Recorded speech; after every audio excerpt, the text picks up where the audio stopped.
I consider myself sort of both.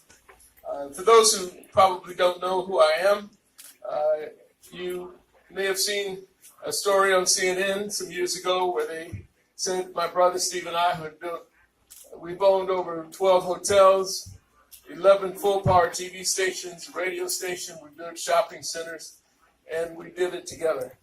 Two brothers pulling ourselves up our own bootstraps, so to speak.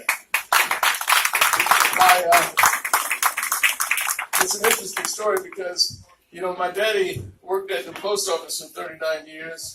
So I always tell people we weren't rich, we weren't poor, we just never had any money. Anybody like that? And so he's 95. I was with him last night. My mom's 90, we've been married 72 years. And I always joke because when he came to help my brother and I, we both finished law school. And then as soon as we finished, we moved for me 2 blocks from the projects where I was elected to the St. Louis Board of Aldermen or City Council, where I served for 8 years. And I got to tell you, when you live 2 blocks from the projects, you get street cred real fast. So don't let the light skin fool you. Now, once again, a lot of you, the reason you don't know me is because I've taken 3 companies public. And part of my responsibility, as I feel, is to give back to the community whenever and wherever. And that could mean, just coming and mentoring young men like we have 2 over here, and some others who we'll be meeting with tomorrow. We're going to have sort of a Shark Tank type event in the morning, and then we're going to have some seminars in the afternoon where we will bring in some bright business success stories and put them in front of some of our young people.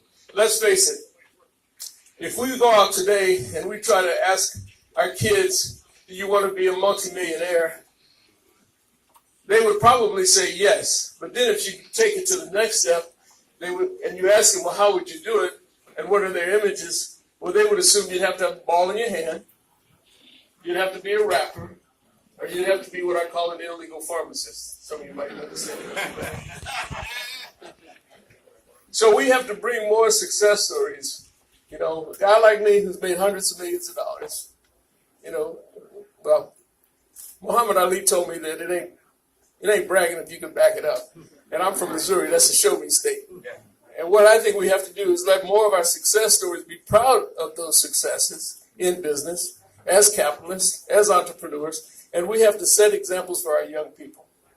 Now I know, again, that most of you never heard of me before. You can Google Mike Roberts if you like. But the reason you don't really know me is because rich people scream, but wealthy people whisper. So what we want to be about is building wealth, right? Sustainable, long-term, family member on or employee on wealth. Critical to our future. But as we look into the future, what's the level playing field for us now? Back when there was the oil business emerging and when there was the electric business emerging, we were unable to play in that field. But today, through technology, we can have a level playing field because the future is going to be incredible. It's actually here now. Imagine for a moment that I have 7 grandkids. And they're young. By the time they are driving age, they will not drive a car. They will command a car. When you fly today, you got a pilot that lands and a pilot that takes off. But in the meantime, who's flying the plane?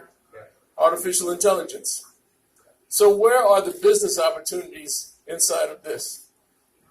Where do we look and send our young people into thinking, beyond what I did was shopping centers and real estate and although I took TV stations to a different level, automating the first ever in the country, and I've taken 3 companies public, including building the only full wireless phone company in Missouri, which I then sold to Sprint. Does anybody know the sound of going public and then selling? There's a sound that rings with that. It's called cha-ching, cha-ching. So I'm only saying that because we're kind of rushing through this, and I don't want to interrupt your wonderful evening. But to the chamber, I got to tell you guys, you are in the right place at the right time. But let's make sure that you're pushing the envelope, stretching the minds of young people Dr. Lance and I have created something called the Urban Center for Innovation and Entrepreneurship. It's a takeoff when Barack Obama placed me on the National Advisory Council for Innovation and Entrepreneurship, where I served for 3 years with the Secretary of Commerce sitting next to me, Steve Case, the founder of AOL, the presidents of MIT and other schools. So I learned these things, and I contributed, of course, as well, being a serial entrepreneur that I am. But having learned it and taking it internally, Madam Senator, is the wrong thing to do if we don't write about it, right? So we write our books and we speak. And we have to speak clearly, and we have to bring it to the level of our people, because some of the greatest geniuses in history were African American people who invented some of the most dynamic elements that we live by every day, but we don't know that. And so therefore our kids cannot emulate something that they don't know about. So let me just say in closing that I appreciate the opportunity. I haven't been to Baltimore in many, many years. I'm impressed with what I see in the development, and I'm also seeing a lot of opportunities as well. Because too often, we see our grandparents working day and night to have a home for us, and then we walk away to move to some suburb, and now white folks are coming in and taking that property. I always say there's gold and then there's streets. So shame on us for not taking advantage of the properties that our ancestors worked so hard to provide us something, and then we walk away from it. Shame on us. But we're going to do something about that, right? Yeah. We're going to make a difference. We're going to stand up, and we're going to become more capitalistic. We as black folks sometimes are afraid of that word, capitalism. But if you lived in a socialist nation, you'd be called a what? A socialist. If you lived in a communist nation, you'd call yourself a communist. But we live in a capitalist nation, so we need to wake up to the reality that that is what we are, and we need to be about it, be proud of it. We can be a capitalist with a heart. We can give back. We can contribute. We don't have to just take. We can take. I appreciate the time.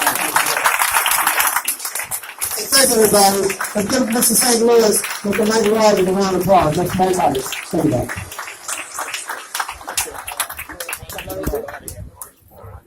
Thank you, Mr. Knight. We will continue in 5 minutes.